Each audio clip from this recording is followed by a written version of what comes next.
Greg Locke. Now we're finally actually getting to a topic. So, Greg, generally speaking, reality denial is quite the skill of his. It's one that he engages in quite frequently, and he's quite good at it, honestly. I really think he might have mastered the art of reality denial. But let's take a look at some of the ways in which he's done it. See, one of the ways in which he's done reality denial, just for fun, is if you look at the decoration here, it is the 13 colonies flag. Now, I like denying the fact that I am part of a nation with Texas, but I live in the reality where I do. But that's not really a good criticism of Greg. I also look quite orange in this light. That's really weird. Why do I look so orange? Do I look that way over here? I do look that orange. Oh, Jesus. Why do I look so orange? I have no idea what's going on with my light. Anyway. So, this is just decoration, right? Let's actually get some content from him to make some actual criticisms. Hey guys, Pastor Greg Locke here. I want to wish you and your family a very happy Thanksgiving and remind you that this is still the United States of America. Okay. Duly noted. Happy Thanksgiving, Greg. This is still the United States of America. Nothing has changed here. I am not living in a more functional country yet. I'm glad that we had this talk. Now, I don't know if anything was achieved with this talk. I don't know if there was anything that we actually did here. But maybe if we continue the talk, something fun will happen. We have rights, freedoms, and liberties that come from the Constitution. Oh, okay. So, we do have rights and freedoms and liberties, and they do come from our Constitution as our founding document. And our rights are given to us by God, not by government. And let me say this. Nope. Incorrect. Now, technically, this is a weird legal thing.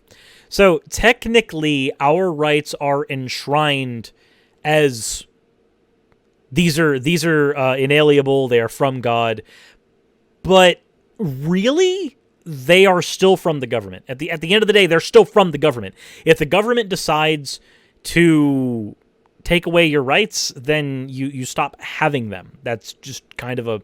Like, you can say, no, I've still got my rights. You're just violating them. Well, no. We agreed that certain rights can be taken away if you do things like, breaking the law. So it's very weird to me when I hear people like Greg try to argue that the rights necessarily come from God. Now, this does lead into a conversation. Why do we argue that rights come from God? I'm an atheist, but there is an argument that can be made that if you argue that rights come from God, they become inalienable because the government cannot usurp God. But when you do that, you also end up creating a system where if a law is deemed later to be unjust because it is demonstrably bad for the populace at large, it's still enshrined as from God and therefore can't be managed. So I'm going to be honest, the reality is that when somebody says that our rights come from God, when something like this, it's more that's more of a fantasy, if anything. Functionally, pragmatically, in reality, rights happen because we agree that you have them. We as a society agree that certain rights are useful or are good, and as a result, we have them. Now, granted, this is mainly an argument in favor of positive rights. Somebody can argue that negative rights are a thing that you always have, but that's not the conversation we're having right now, at least not the one we're having with Greg. Socialism is garbage. America will never... Wait. Where did that come from? Wait. Argued that we have rights and liberties and then that socialism is garbage. Now, I'm just going to stick with this one for a second for fun. Okay? So socialism is when the workers own the means of production as opposed to CEOs. Now, CEOs owning the means of production has led to America becoming kind of de facto oligarchical. It's not officially an oligarchy. We still have representative democracy, but the people that represent us more often than not get bought out by corporations or sell out to corporations and then do things in favor of the corporations. So it's almost like the corporations have more power over United States law than the citizenry does, and generally that is considered somewhat oligarchical. But, you know, again, that's a de facto thing, not de jure. We don't have that as an enshrined thing. That's just kind of functionally how things operate, especially since we've had the law for the past 20, 30 years now, that you're allowed to spend any amount on, more than that, where you're allowed to spend any amount of money in politics. Money needs to get out of politics, just straight up. But you can argue that, we've got these rights and liberties and then we're not socialist, but in a socialist country, not that all socialist countries have operated this way, but in a socialist country, theoretically, on paper, there are certain rights that would not be encroached upon by corporations, because those corporations have the ability to buy politicians to argue in favor of them or for them. A lot of that power gets stripped out, but then people like Greg say that socialism is bad, but I wonder how he would define socialism. Because sometimes in these conversations, it's almost like you're arguing in favor of one definition and then he's arguing in favor of another definition. So you're functionally arguing about two separate things. Whereas for me, I'd say socialism is, workers controlling the means of production. Greg might say that socialism is the state running everything. The whole adage, when the government does stuff, it's socialism. When the government does a lot of stuff, it's communism. Some people believe that unironically, believe that outside of the meme. And I have a feeling that Greg is one of those people. But let's continue. Never be a socialist country. Joe Biden did not win the presidency. We're going. Wait. Where's the... So this is a fun one that I see a lot, where I see this combination of Joe Biden with a socialist when Joe is not a socialist. If Joe becomes president and then starts arguing, I know why I'm so yellow. It's because of Greg. Greg, is it your shirt? Your shirt was making me yellow, Greg! When I full screen it, I become yellow. I hate that. Greg, this is all your fault. You're the reason I look like I'm turning into an orange Cheeto. Anyway, what was I saying? The conflation of Biden with socialist.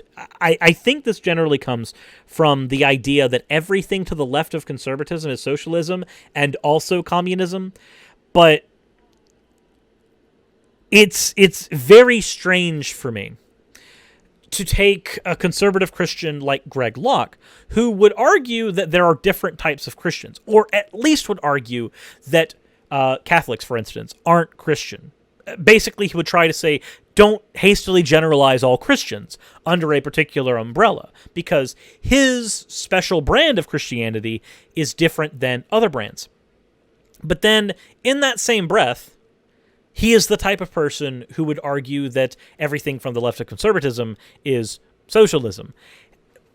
When you look at Democrats in America, they aren't generally socialist. That's not really a thing that you get a lot with our Democrats, our ostensibly left wing. What you get is a lot of people who are for big corporations on both sides. It's just, how much regulation do they want? Generally, your conservatives in America want less regulation on corporations, and generally your Democrats want more regulation on corporations. But they both are perfectly fine with large corporations, both perfectly fine with CEOs. They don't want the workers to own their own means of production, so they're not fucking socialists. So it's weird for me to see this conflation. I've heard everything from Biden's a socialist to Biden's a communist, when I'm pretty certain he's the same type of stale, corporate-funded Democrat that we've had for ages, which is not a good thing. Getting Biden in office is not a good thing. It is just better than the bad thing that we had. Going to have 4 more years of Donald Trump, and 4 more years of Donald Trump, even though the Electoral College has shown that it's pretty much over 300 in Biden's case. It's over 300 on Biden's side. And you only need 270 votes to actually become the president. This dude is living in a different reality. And I am convinced that regardless if LA County says, and others like Cuomo in New York, that they're going to cut the power and water to your house if you have too large of a holiday gathering. I'm getting ready to go home, spend it with my wonderful wife and family. We have. Wait, how are they going to know? Wait. How would they know that you're going to have a larger holiday gathering? How would those cities know to cut the water and power to your house? Is there something I can reference for this? Is there something that this dates back to? Did something happen that I'm not aware of? Because I haven't heard cutting power and water, which generally the city can't do in the same way because most places have private corporations that control that, to your gathering because you have too many people there. How are they going to know that? How are they going to know that you have too many people there? And how would they force a law through so quickly to make that even legal? I think Greg is living in a fantasy universe.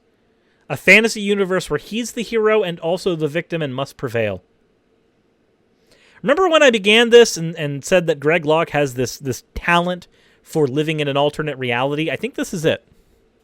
Have lots of friends and family coming over. We will be way beyond the communistic limits. Communistic limits? Communistic. Again, I know that this is a difference of definition, but communism is a stateless, classless society. In the extreme is a stateless, classless, moneyless society. So a society that doesn't have the bordered state. This is not the same as the government. You can still have a government, but you don't have a state. A government is like a gun. A government is the tool by which the state wields power. You have a stateless society, so there's nobody to wield the tool of government. You have a society that has no class, so no hierarchies, no upper middle class, no bourgeoisie, no proletariat. Everybody just is a single class of people. And in the extreme, no money. You go to a system where things are handled on some other variant. That's not what a gathering is about. How is it communistic to limit the amount of people gathered in an area? You could say it's authoritarian, sure, but I wouldn't say communistic. Okay, so I was just sent an article that might relate to this. Apparently, LA mayor authorizes cutting off water and electricity to stop coronavirus parties. So let's see here. Los Angeles mayor. Why do you have so many fucking ads? No. Jesus Christ. This is why legacy media is dying. Los Angeles mayor has advised the city's Department of Water and Power. Okay, so that's how he did it. Because he couldn't do it himself, he had to have somebody do it. Okay, to shut off utility services for houses where large gatherings are held amid the ongoing... Okay, so speaking to the press, the mayor confirmed they would be given permission to shut off electricity and water in egregious cases where large gatherings have taken place. If the LADP responds and verifies that a large gathering is occurring... Okay, so they had the police department. That's how they would find out. So we see those properties reoffending... at a property, and we see those properties reoffending time and again. Oh, wait a minute. So they have to do this over and over again. They couldn't do this off of just a single Thanksgiving gathering. They'd have to see the property reoffending time and again, and they can provide a notice. Then they provide a notice. So they have to go through fucking bureaucracy for this. And then they can request a shut-off service within the next 48 hours. Well, then they're not going to shut off the power during your fucking gathering. This is a functionally useless law. It's a functionally useless thing to be authorized. Under California's governor's executive order, indoor gatherings of more than 25 people are banned in order to stop the spread of COVID-19. 25 people? That's a pretty hefty gathering to begin with. California's recorded more than 533,000 cases. At least 9,866 people have died after contracting it. Numerous house parties have breached this mandate have taken place over the last month. On Monday, a gathering of 200 people at a mansion ended after a fatal shooting. And last week, they reported multiple parties that breached the governor's mandate at various cities in the city. The consequences of these large parties rippled far beyond for those parties. They ripple throughout our entire community because the virus can quickly and easily spread. So, to show why this happens to begin with, on a cruise ship, if you have COVID on a single person in a cruise ship, it spreads to the entire cruise ship very, very quickly. This functionally is equivalent to having a small community where everybody's intermingling, going to the store and shit. But again,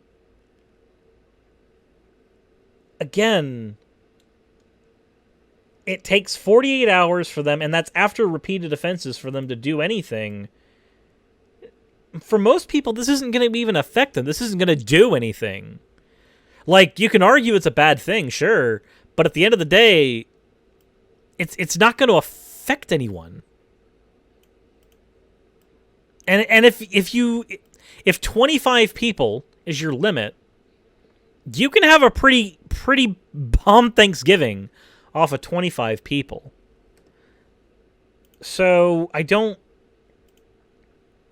guess there was something to go with, but still, that's not communism. And even then, 25 people is plenty. Just have 2 fucking Thanksgivings. If you have 50 people, have 2 Thanksgivings with 25 people. 2 separate locations. Like, and moreover, I do have the question: if you're going to have more than 25 people there, is it just because he wants to spite his government? Does he just want to spite the government? Is that all it is? Does he just want to say, "Aha, my freedoms, God will protect me"?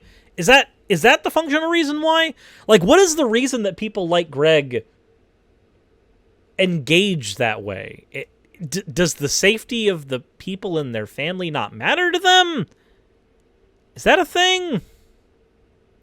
Of how many people we could have at our house, and I double dog dare any of our neighbors to turn us in. This is America, ladies and gentlemen. We got to push back against any and every curfew and unlawful lockdown in the United States. So let me go ahead and get this very clear for you, Greggy Poo. You have to. It sounds like you're a child when you say you have to go against curfews. Now I understand that going against curfews is still a valid thing to do. I get it. I agree with you there.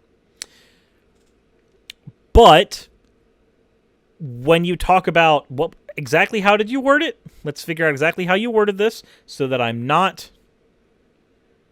doing a thing here. An unlawful lockdown. Unlawful lockdown.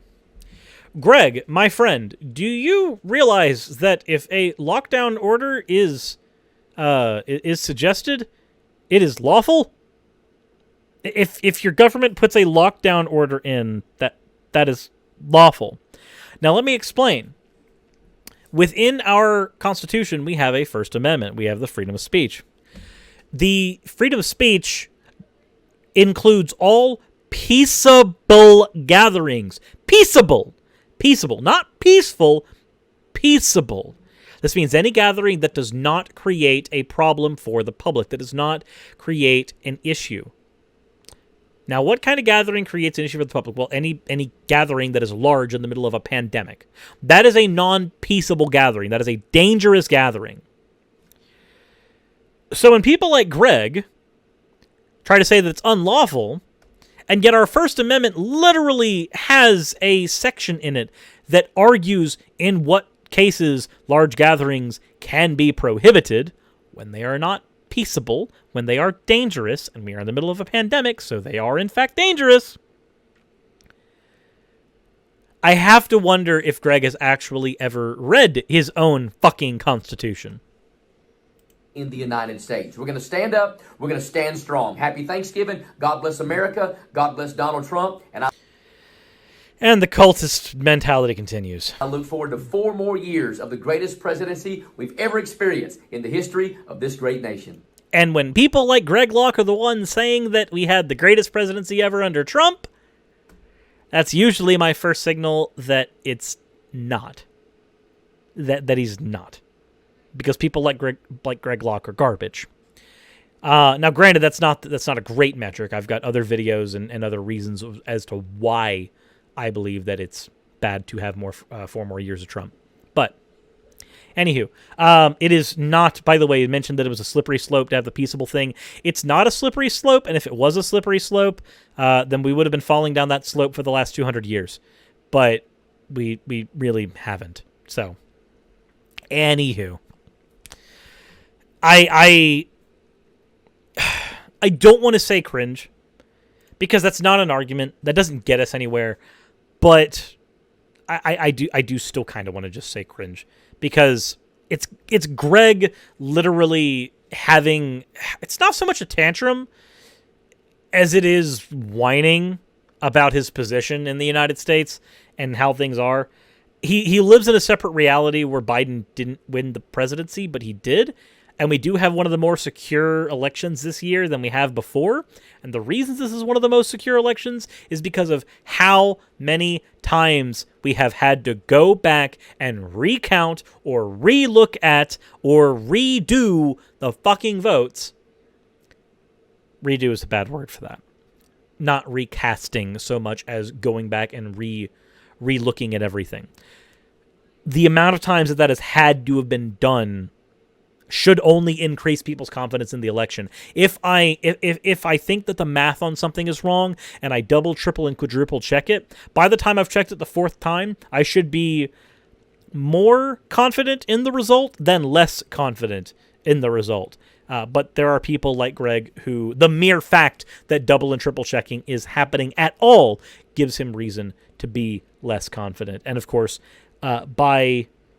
by entailment, anybody in his congregation would have the exact same thing, would have the exact same lack of confidence. But I do find it weird that in the tweet that has this video, Happy Thanksgiving, America is free, socialism is trash, and Donald Trump will remain the president. Donald Trump will not remain the president. Socialism, he didn't really talk about that in that video at all. America's free, yes it is, but even the Constitution that you argued in favor of has a clause in it that allows gatherings to be restricted. And at least I agree with the Happy Thanksgiving. Happy Turkey Day, everybody. Happy Genocide of the Natives Day. Hopefully everybody's having a wonderful one. I mean, it's certainly well past that time now, but, you know, hopefully you had a good one. Had many deviled eggs. Stuffed your face with turkey. I'm going to go ahead and hit the end of the record button before I sneeze.